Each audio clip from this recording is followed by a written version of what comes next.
Louisa from Sewmotion, and today I'm going to show you the curved English paper piecing technique that I've used in my Curve Motion Medallion Block of the Month quilt that you can see behind me.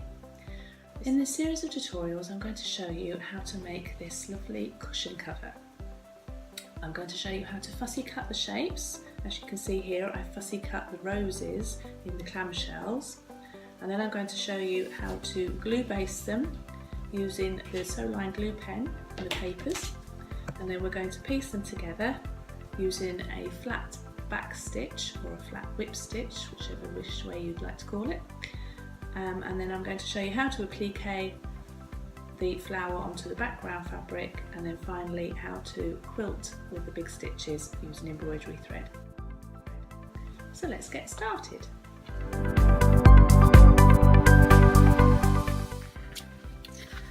Included in the pattern on the website are these template sheets which you can download and print. To make sure you're printing them at 100% at the correct scale, make sure that this square here measures 1 inch exactly. If it's not, check your printing options on your computer and check that the box that says fit to page isn't ticked. You just want them at 100%. So once you've printed those out, you need 2 of the clamshells and 1 of the small petal shapes.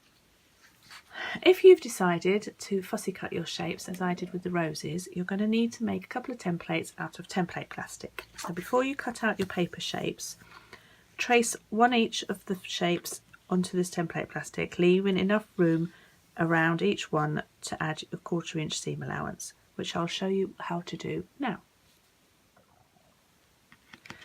Okay, so to add a 1/4 inch seam allowance around each of your shapes, take a quilter's ruler, the smaller the better. I've obviously got a very small one here, but if you've got a 6-inch ruler, this works just as well. It's just a bit cumbersome. So I'm going to use my small ruler. I'm just going to mark, just put a 1/4 inch mark on the border and just put dots, move round and just pencil mark 1/4 inch all the way around, keeping this kind of parallel to the edge of the shape. Once you get to your point, it doesn't have to be completely accurate, you want more or less an even shape all the way around. This is just for your seam allowance after all, which in English paper piecing doesn't have to be an exact 1/4 inch, which is great news. So just carry on all the way around.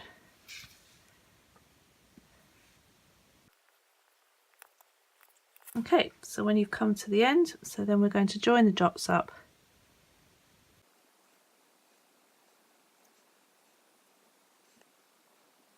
and then that will be your cutting line. So cut that out and do the same with the other shape.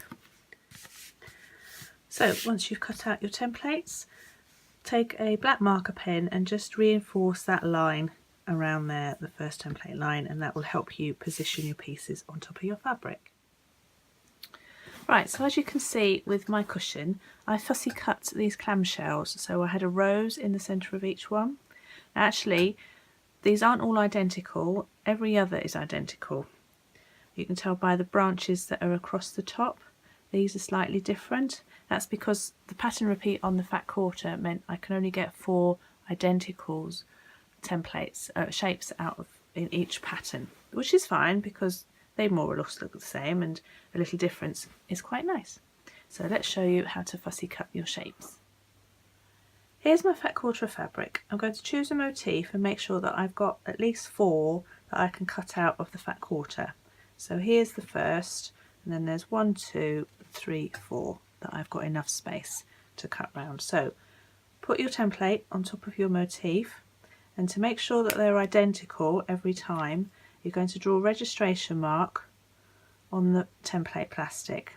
So it could be anything, just make sure that there's one top and bottom of the shape really, so that you can use them to line up again. So draw around there, and then when you go to the next one, you can line up those shapes and you know that you're going to get an identical shape. So come back down to this first one for a minute and then just draw around on the fabric with just a normal pencil and cut out. Now when you're cutting out, and you can see what I've done here, rather than going from the edge of the fabric, cutting from the edge of the fabric to your first shape, snip into the fabric in the middle, and then you'll cut out just the shape and not waste any of the outside fabric. And that means, as I said, the pattern repeat was quite large, so I could only get 4 of one shape, and then I had to turn the fabric the other way and get 4 of another semi-identical shape. So continue to cut your clamshells, and then for your petals I didn't fussy cut these, so I just used the paper templates to glue onto the wrong side of the fabric and then cut a 1/4 inch seam allowance around each one.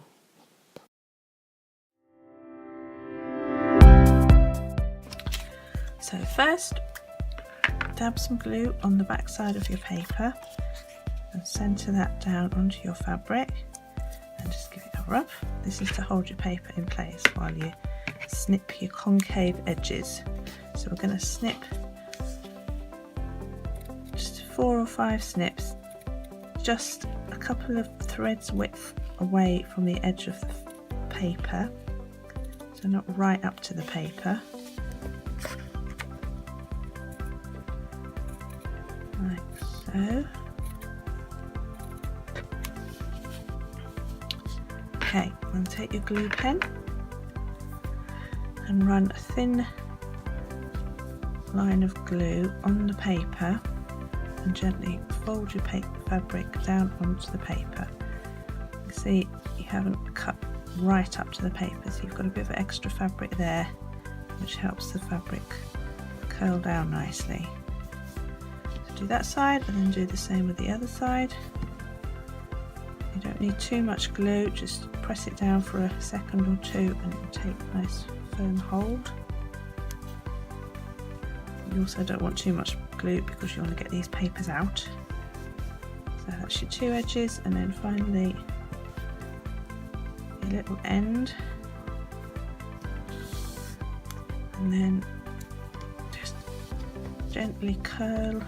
I find it easier to push the fabric away from me to get this nice smooth curve. You might find it easier to pull it towards you.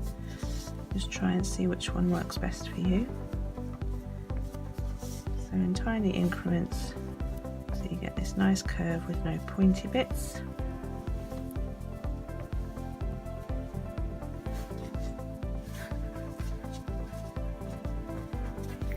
Give it all a firm press, and then there's your first basted shape.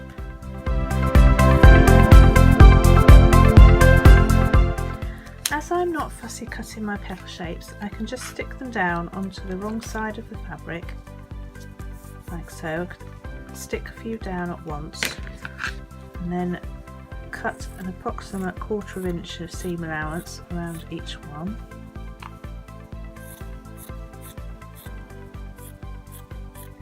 And then take your pen, your glue pen, and run some glue along the bottom. Fold that up. You've got a very slight curve there, but you should be able to finger press that down. And then carry on around both sides, creating a nice smooth curve with no pleats or sharp points.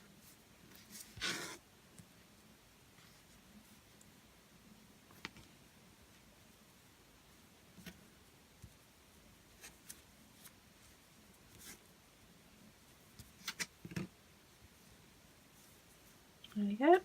You've got a nice smooth petal shape to piece.